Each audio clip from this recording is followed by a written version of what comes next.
حضرت ابو بکر صدیق رضی اللہ عنہ کی والدہ حضرت ام خیر رضی اللہ تعالی عنہا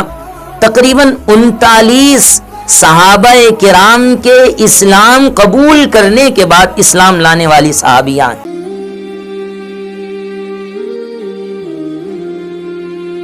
حضرت ابو بکر شروع ہی سے اسلام سے محبت کرنے والے اور اسلام پر اپنی جان کو نچھاور کر دینے والے تھے، اور اللہ کے رسول صلی اللہ علیہ وسلم کو ابھی علانیہ دعوت و تبلیغ کا حکم نہیں دیا گیا تھا۔ یہ نہیں کہا گیا تھا کہ آپ مجمع میں علی الاعلان جا کر لوگوں کو اللہ سے ڈرائیے اور قیامت کا خوف لوگوں کے دلوں میں پیدا کیجئے۔ ابھی انفرادن ہی تبلیغ اسلام کا مرحلہ چل رہا تھا، اور لوگ اپنے ایمان کو اور اپنے اسلام کو چھپانے میں ہی عافیت محسوس کر رہے تھے۔ بہت سے گھروں کے اندر اسلام داخل ہو چکا تھا، لیکن کوئی اسلام کا اعلان نہیں کرتا تھا۔ لیکن حضرت ابو بکر صدیق کی جوش ایمانی، غیرت ایمانی، اور حضرت ابو بکر صدیق پر اپنے جان اور اپنے مال کو نچھاور کرنے کا جذبہ، قربان جائیے، ایسا کوٹ کوٹ کے بھرا ہوا تھا۔ بار بار اللہ کے رسول صلی اللہ علیہ وسلم کی خدمت اقدس میں آتے ہیں اور کہتے ہیں، اے اللہ کے رسول مجھے اجازت دیجئے میں عام مجمع میں لوگوں کے سامنے اسلام کی حقانیت بیان کروں، اسلام کی صداقت کو بیان کروں، اسلام کی سچائی کو لوگوں کے سامنے لاؤں۔ اللہ کے رسول صلی اللہ علیہ وسلم حضرت ابو بکر صدیق کو منع کر دیتے، کہہ دے کہ ابھی وہ حالات نہیں ہیں، ابھی تھوڑا صبر کرو۔ کچھ مدت تک یہی سلسلہ چلتا رہا۔ حضرت ابو بکر صدیق رضی اللہ عنہ کے دل میں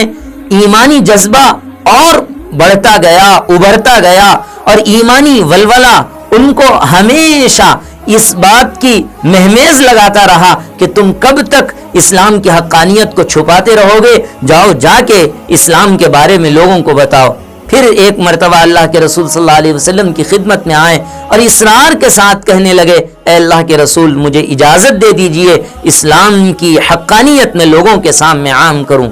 تو اللہ کے رسول صلی اللہ علیہ وسلم نے ان کی اصرار کی وجہ سے ان کو اجازت دے دی۔ چنانچہ وہ کعبۃ اللہ گئے اور وہاں جانے کے بعد لوگوں کو جمع کیا، اور جمع کر کے اسلام کا پہلا وعظ، علانیہ دعوت، علانیہ تبلیغ حضرت ابو بکر صدیق رضی اللہ تعالی عنہ نے فرمائی۔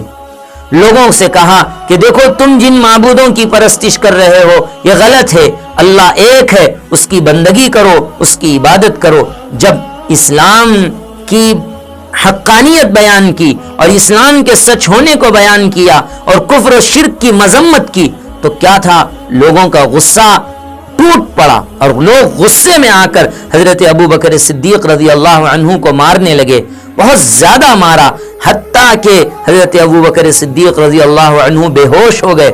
اور اس بے ہوشی کے عالم میں بھی ان کفاران مکہ کو رحم نہیں آیا، حضرت ابو بکر صدیق رضی اللہ عنہ کو اس حالت میں بھی انہوں نے مارا۔ وہاں پر حضرت ابو بکر صدیق کے قبیلے کے چند افراد بنو تمیم کے لوگ موجود تھے، انہوں نے حضرت ابو بکر صدیق رضی اللہ عنہ کو بچایا اور جان بچا کر گھر میں حضرت ابو بکر صدیق رضی اللہ عنہ کو پہنچا دیا۔ حضرت ابو بکر صدیق رضی اللہ عنہ بے ہوشی کے عالم میں ہیں، ماں رو رہی ہے اور اپنے بچے کے ہوش میں آنے کے انتظار میں ہیں، اور بار بار یہ اپنے بچے کے ہوش میں آنے کے سلسلے میں لوگوں سے پوچھ تاچھ بھی کر رہی ہے اور لوگوں سے یہ معلوم بھی کر رہی کہ کیسے جلد سے جلد میرا بچہ ہوش میں آ جائے۔ لیکن کافی دیر کے بعد حضرت ابو بکر صدیق رضی اللہ عنہ کو ہوش آتا ہے۔ ہوش آنے کے فوراً بعد حضرت ابو بکر صدیق رضی اللہ عنہ فرماتے ہیں، محمد الرسول اللہ صلی اللہ علیہ وسلم کا کیا حال ہے۔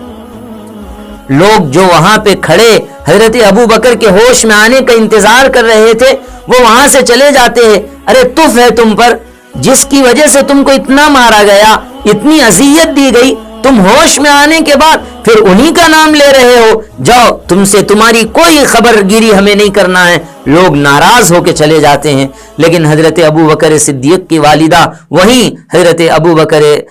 ابو بکر کو تسلی دیتی ہیں اور یہ کہتی ہیں کہ تم پہلے اطمینان سے رہو، لیکن حضرت ابو بکر صدیق اصرار کر رہے ہیں مجھے بتاؤ کہ محمد الرسول اللہ صلی اللہ علیہ وسلم کا کیا حال ہے۔ ابھی لوگوں کو معلوم نہیں ہے۔ حضرت ابو بکر کی والدہ گھر سے باہر نکلتی ہیں اور وہاں حضرت ام جمیل رضی اللہ تعالی عنہا کھڑی ہوتی ہیں۔ حضرت ام جمیل حضرت عمر فاروق رضی اللہ تعالی عنہ کی بہن ہیں، ان سے معلومات ہوتی ہیں، دریافت کرتی ہیں کہ بتاؤ حضرت محمد الرسول اللہ صلی اللہ علیہ وسلم کے بارے میں میرے بچے نے کھانے اور پینے سے منع کر دیا ہے، ایسی بے ہوشی کے عالم سے ہوش میں آیا اور پھر کھانے اور پینے سے بھی منع کر رہا ہے اور کہہ رہا ہے کہ جب تک محمد الرسول اللہ صلی اللہ علیہ وسلم کے بارے میں خبر نہیں دی جائے گی میں کھانے کا ایک لقمہ اپنے پیٹ میں نہیں ڈالوں گا۔ ام جمیل آپ ہی بتا دو، میرے بچے کو سمجھا دو کہ وہ کس حالت میں ہے تاکہ میرا بچہ کچھ کھا لے اور پی لے۔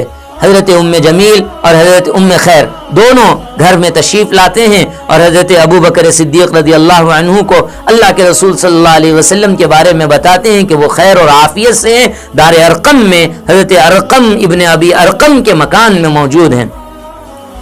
تو حضرت ابو بکر صدیق کو اب بھی تسلی نہیں ہوتی، وہ فرماتے ہیں کہ نہیں، مجھے ابھی بھی تسلی نہیں ہو رہی ہے، مجھے بھی لے چلو۔ چنانچہ حضرت ام جمیل اور حضرت ام خیر دونوں مل کر حضرت ابو بکر صدیق رضی اللہ عنہ کو اللہ کے رسول صلی اللہ علیہ وسلم کی خدمت میں لے جاتے ہیں۔ وہاں پر حضرت ابو بکر صدیق کی یہ حالت دیکھ کر اللہ کے رسول صلی اللہ علیہ وسلم کی آنکھوں سے آنسو جاری ہو جاتے ہیں اور حضرت ابو بکر صدیق رضی اللہ عنہ اپنے محبوب کو دیکھ کر رونے لگتے ہیں۔ دونوں کا یہ زار و قطار آنسوؤں کا سلسلہ جاری ہوتا ہے اور دونوں ایک دوسرے کو گلے لگا لیتے ہیں۔ وہاں حضرت ام خیر رضی اللہ تعالی عنہا کھڑی ہوئی دیکھ رہی ہیں اس منظر کو، اور پھر اسی منظر پہ حضرت ابو بکر صدیق رضی اللہ عنہ اپنی والدہ سے درخواست کرتے ہیں، میں اپنی ماں سے کہ میں تم سے درخواست کرتا ہوں، گزارش کر رہا ہوں کہ اس دین کو قبول کر لیجئے، اس دین کو مان لیجئے۔ محترم ناظرین، ایمانی غیرت دیکھیے، ایمانی جذبہ دیکھیے، کیا تکلیفوں سے گزر کر، اذیتوں میں مبتلا ہو کر، بے ہوشی کے عالم میں اٹھ کے اللہ کے رسول صلی اللہ علیہ وسلم کی خدمت میں آ رہے ہیں اور ابھی کھانا پیٹ میں پہنچایا نہیں ہے، اپنی والدہ کو اسلام کی دعوت دے رہے ہیں۔ سچ کہا ہے اقبال نے، پروانے کو چراغ تو بلبل کو پھول بس، صدیق کے لیے ہے خدا کا رسول بس۔ یہ وہ واقعہ ہے، یہاں پر حضرت ام خیر رضی اللہ تعالی عنہ اسلام قبول کرتی ہیں۔ تقریباً 40ویں نمبر پر حضرت ام خیر سلمہ بنت صخر رضی اللہ تعالی عنہا جو حضرت ابو بکر کی والدہ ہیں، ان کا اسلام قبول کرنا ثابت ہوتا ہے۔ اس کے بعد ہم چلتے ہیں حضرت ابو بکر صدیق رضی اللہ عنہ کے والد کے قبول اسلام کی جانب۔ حضرت ابو بکر صدیق رضی اللہ عنہ کے والد حضرت ابو قحافہ شروع ہی سے اسلام کو ایک بچوں کا کھیل سمجھتے تھے اور اسلام کی تحریک کو یہ سمجھتے تھے کہ بس ابھی چند دنوں کی بات ہے، پھر اس کے بعد ختم ہو جائے گا۔ برسوں سے دیکھتے آ رہے ہیں اور ہر دور میں جو لوگ معمر ہوتے ہیں، کچھ تجربہ رکھتے ہیں، وہ لوگ کوئی بھی نئی تحریک کو جلدی قبول نہیں کرتے۔ وہ کہتے ہیں ابھی کی بات ہے، پھر اس کے بعد چند دنوں بعد یہ ختم ہو جائے گا۔ لیکن اسلام کی بات ایسی نہیں تھی، اسلام بڑھا اور بڑھتا چلا گیا، اسلام پھیلا اور پھیلتا چلا گیا، اسلام ایک گھر میں داخل ہوا اور ہزاروں گھروں میں داخل ہوتا چلا گیا۔ اسلام کی بات وہ نہیں تھی۔ حضرت ابو بکر صدیق رضی اللہ عنہ نے بار بار اپنے والد کو اسلام کی دعوت دی، لیکن اسلام کو انہوں نے قبول نہیں کیا اور یہ کہا کہ مجھے سمجھ میں نہیں آتا، میں اپنے آبا و اجداد کے دین پر ہی قائم رہنا چاہتا ہوں۔ لیکن جب فتح مکہ کا وقت آیا اور علانیہ طور پر اللہ کے رسول صلی اللہ علیہ وسلم فاتحانہ طور پر مکۃ المکرمہ میں داخل ہوئے اور مکۃ المکرمہ میں ہزاروں افراد اسلام کو قبول کرنے لگے، تو ایسے وقت میں حضرت ابو قحافہ رضی اللہ تعالی عنہ کے دل کو بھی نور ایمان میسر ہوا۔ وہ اپنے بیٹے سے کہنے لگے، میں بھی اسلام کو قبول کرنا چاہتا ہوں، مجھے اللہ کے رسول صلی اللہ علیہ وسلم کے پاس لے چلیے۔ بیٹا برسوں سے اپنے والد کے ایمان اور اپنے والد کے ایمان لانے کے انتظار میں تھا، شدت اشتیاق اور شدت شوق میں، اسی حالت میں اللہ کے رسول صلی اللہ علیہ وسلم کے پاس پہنچ رہے ہیں۔ باپ بڑھاپے کی عمر میں ہیں اور انتہائی ضعیف العمر ہیں، اور اپنے والد کو حضرت ابو بکر صدیق رضی اللہ عنہ اپنے اللہ کے رسول صلی اللہ علیہ وسلم کے پاس لاتے ہیں، اور لا کر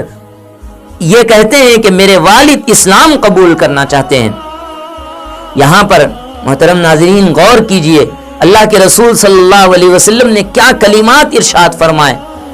بزرگوں کا اور بڑوں کا کیا ادب ہوتا ہے، اس واقعے سے اللہ کے رسول صلی اللہ علیہ وسلم نے سمجھایا اور فرمایا کہ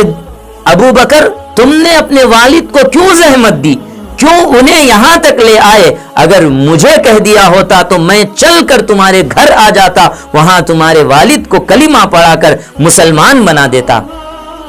حالانکہ حضرت ابو بکر صدیق رضی اللہ عنہ کا وہاں پہنچنا، اپنے والد کو لے کر پہنچنا ایمان کی طلب میں تھا، وہ بھی غلط نہیں تھا، لیکن اللہ کے رسول صلی اللہ علیہ وسلم کے اخلاق دیکھیے، وہاں یہ کہہ رہے ہیں کہ میں خود اسلام کی خدمت کو اور اسلام کی حقانیت کو لے کر آپ کے گھر آ جاتا۔ یہ وہ موقع ہے جہاں پر حضرت ابو قحافہ حضرت ابو بکر صدیق رضی اللہ عنہ کے والد نے اسلام قبول کیا۔ محترم ناظرین، ہم نے تینوں کے بارے میں جانا، حضرت ابو بکر صدیق کے، حضرت ابو بکر کی والدہ اور حضرت ابو بکر کے والد کے سلسلے میں۔ یہاں پر رک کر میں ایک چھوٹی سی بات کہنا چاہتا ہوں۔ حضرت ابو بکر صدیق رضی اللہ عنہ کے والد اور حضرت ابو بکر صدیق رضی اللہ عنہ کی والدہ، حضرت ابو بکر صدیق رضی اللہ عنہ اور ان کی نسل، یعنی حضرت عبد الرحمن ابن ابی بکر اور پھر اس کے بعد ان کی بھی نسل، یہ تمام نسلیں ایسی ہیں جنہوں نے اللہ کے رسول صلی اللہ علیہ وسلم کے ہاتھ پر اسلام قبول کیا۔ ابو بکر تمام صحابہ کرام میں سب سے زیادہ ممتاز حیثیت سے اس طور پر بھی مانے جاتے ہیں کہ آپ کی 3 نسلوں نے صحابیت کا شرف حاصل کیا، اور اس کے علاوہ